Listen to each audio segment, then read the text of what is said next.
And this is its creator, a 5-year-old juvenile male satin bowerbird.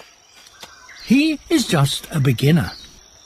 But a stone's throw away is another bower, and one from which the youngster could learn a lot.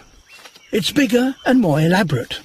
And this is its builder, an experienced male resplendent in his blue adult plumage.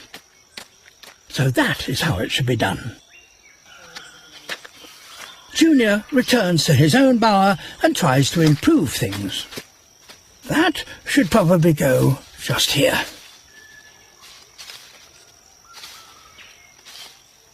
Or maybe here. And it's not just about building. The master's bower has something that Junior's lacks completely. Blue decorations really please a female. And the master has gone to town. Junior takes a closer look. What will the master make of his visitor? Rather than drive him away, the master has other intentions. Seduction.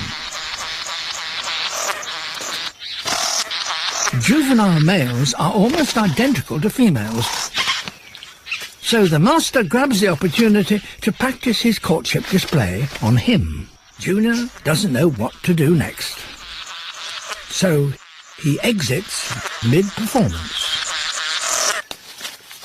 With the breeding season close, adult males grow increasingly intolerant of juveniles. Oh dear, there's virtually nothing left. Junior will just have to start all over again. Now, where should that stick go?